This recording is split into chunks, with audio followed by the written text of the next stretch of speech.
नमस्ते दोस्तों, जय श्री राम। आप सभी का बहुत बहुत स्वागत है मेरे YouTube channel Shri Ram art पर। दोस्तों, आज की इस वीडियो में हम बात करेंगे श्री आनंद रामायण के दूसरे सर्ग के बारे में, जो सार कांड का दूसरा सर्ग है। इससे पहले की वीडियो आप मेरे YouTube चैनल पर जाके देख सकते हैं, और आनंद रामायण का महात्म भी मैंने अपलोड कर दिया है, उसे भी आप ज़रूर देख सकते हैं मेरे चैनल पर क्लिक करके वीडियोस में जा करके। दोस्तों, चलिए शुरू करते हैं आनंद रामायण के सार कांड का दूसरा सर्ग। तो आप लोग यहाँ देख सकते हैं, ये दूसरा सर्ग है सार कांड का। ठीक है, आनंद रामायण के सार कांड का दूसरा सर्ग। यहाँ पर लिखा है, राक्षसों के अत्याचारों से पीड़ित पृथ्वी का देवताओं के साथ भगवान विष्णु के पास जाकर धर्म रक्षा के लिए प्रार्थना, भगवान द्वारा अवतार ग्रहण करने का आश्वासन देना और देवताओं का वानर रूप धारण कर पृथ्वी में जाने को कहना।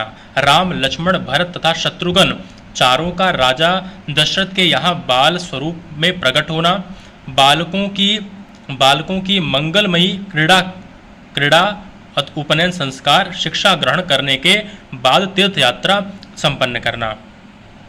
दोस्तों, यहाँ पर ये सारा पढ़ करके मैं आपको नहीं बताऊंगा, जो मैंने हाईलाइटर से हाईलाइट कर रखा हुआ है, सिर्फ मैं आपको वही बातें बताऊंगा। इसलिए जो बातें आप लोगों ने जानी हुई है वो बातें नहीं, जो बातें आप लोगों को नहीं पता है सिर्फ वो मैं आपको बता रहा हूँ। इसी समय की बात है, रावण आदि दुष्ट राक्षसों के अत्याचारों से दुखी होकर माता पृथ्वी ब्रह्मा जी के साथ भगवान विष्णु के पास गई और अपना दुख निवेदित किया तथा धर्म की रक्षा के लिए प्रार्थना की। तब भगवान विष्णु बोले, मैं पृथ्वी पर अवतार धारण करूंगा। तदंतर उन्होंने देवताओं से कहा, हे देवों, आप सब लोग वानर रूप धारण कर पृथ्वी पर जन्म लो, और यह धुंधुबी नामक गंधर्वी पहले से जाकर मंथरा रूप से जन्म ले और मेरे अवतार राम के राजा बनने में विघ्न उपस्थित करे। देखा दोस्तों, यहाँ पर जो मंथरा थी, जिसने कैकेयी के जो है कान भरे थे, ये मंथरा और कोई नहीं बल्कि भगवान विष्णु ने जो है एक गंधर्वी जिसका नाम दुंदुबी था, उसी को मंथरा रूप से जो है जन्म लेने को बोला कि तुम जन्म लो और मेरे राजा बनने में विघ्न उपस्थित करो। और बाद में भगवान विष्णु क्या बोल रहे हैं कि इसके अंतर यही मंथरा द्वापर युग के अंत में कंस के यहाँ जाकर कुब्जा बनेगी, और जो दुंदुबी गंधर्वी है वो पहले मंथरा रूप में जन्म लेगी त्रेता युग में, जो भगवान राम के राजा बनने में विघ्न उपस्थित करेगी, और फिर वही जो दुंदुबी होगी बाद में द्वापर युग के समय कंस के यहाँ पर जाकर कुब्जा बनेगी। वही कुब्जा दोस्तों जिसको भगवान होते हैं, और वो एकदम जो है सीधी हो जाती है और बहुत बड़ी सुंदरी बन जाती है, वही कुब्जा। ठीक है, फिर दूसरी बात देखिए, कुछ समय के पश्चात चैत्र मास की नौमी तिथि को जब सूर्य मध्य आकाश में चमक रहे थे, उस समय सूती का ग्रह में माता कौशल्या के समक्ष साक्षात भगवान विष्णु प्रकट हुए। कौन प्रकट हुए? साक्षात भगवान विष्णु प्रकट हुए। तुलसीदास जी लिखते हैं ना रामचरितमानस में, भय प्रगट कृपाला दीन दयाला कौशल्या हितकारी। तो यहाँ पर वह लिखा है कि साक्षात भगवान विष्णु प्रकट हुए। उस समय वे पीतांबर पहने हुए थे, यानी कि पीला वस्त्र पहने हुए थे। वर्षाकालीन मेघ के समान उनका श्याम वर्ण था। वे अत्यंत प्रकाशमान थे और उनकी 4 भुजाएं थी।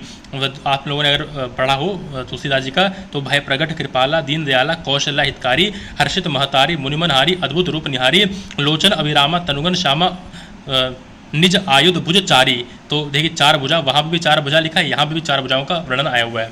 और यहाँ पर क्या लिखा है, भगवान श्री हरि का वह चतुर्भुज रूप देखकर माता कौशल्या ने उनसे बाल रूप धारण करने की प्रार्थना की। तदंतर क्षण भर में भगवान विष्णु नन्हे से शिशु बन गए। दोस्तों, आपने सुना होगा भय प्रगट कृपाला में वो स्तुति जो होती है उसमें लिखा है कि माता पुनि बोली सोमत डोली तजहु ताते है रूपा, कि जय सुशीला अति प्रशीला यह सुख परम अनुपा, सुनी वचन सुजाना रोदन ठाना हुई बालक स्वरूपा। माता कहने पर भगवान विष्णु बालक बन गए थे। और यहाँ पर देखिए, यहाँ लिखा है कि कुछ काल के पश्चात माता सुमित्रा के समक्ष भगवान शेष ही बाल रूप धारण कर प्रकट हुए, और फिर कैकेयी के गर्भ से भगवान विष्णु के 2 आयुध शंख और चक्र एक साथ ही भरत एवं शत्रुघ्न के रूप में प्रकट हुए। तो भगवान विष्णु के चारों ही अवतार जो है वो पहले अपने जो है रूप में प्रकट हुए, फिर बाद में बालक बने।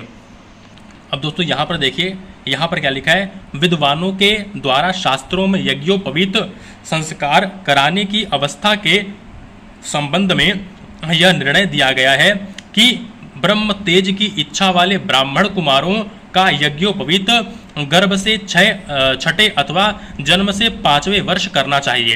यानी कि जो ब्राह्मणों का जो यज्ञोपवीत यानी कि जो जनेऊ संस्कार होता है उसे जन्म से 5वें वर्ष में करना चाहिए। और बल पराक्रम की इच्छा वाले क्षत्रिय यानी कि क्षत्रियों का जो है वो छठे वर्ष में करना चाहिए। और धन की इच्छा वाले जो वैश्य होते हैं, ठीक है, व्यापारी होते हैं, उनका यज्ञोपवीत 8वें वर्ष में करना चाहिए। यहाँ पर भगवान राम का जो है यज्ञोपवीत संस्कार है तो उसके संबंध में यहाँ पर बताया हुआ है।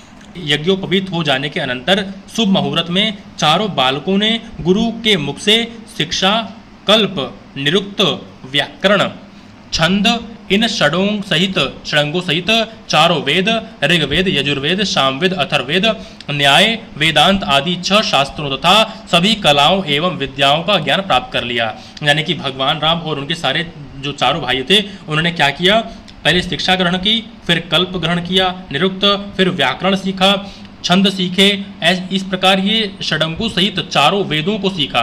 ठीक है, फिर न्याय और वेदांत वगैरह सीखा। ठीक है, जैसे न्याय गौतम जी ने लिखा हुआ है, फिर वेदांत जो है वो बादरायण ने लिखा हुआ है। ठीक है, मीमांसा जैम ने लिखा हुआ है, शांख कपिल ने लिखा हुआ है। फिर ऐसी 6 शास्त्र हैं, ठीक है, उनको पढ़ाया राम जी ने। तो इस तरह ये सब जो हमारा पूरा जो दूसरा सर्ग है जो कि सारकांड का है वो समाप्त हुआ।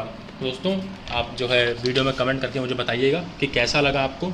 अगर आप लोग इसकी PDF मांगे तो मैं वो भी आप लोगों को प्रोवाइड करवा दूंगा। दोस्तों वीडियो देखने के लिए जय श्री राम, और देख लीजिए एक बार भगवान श्री राम को।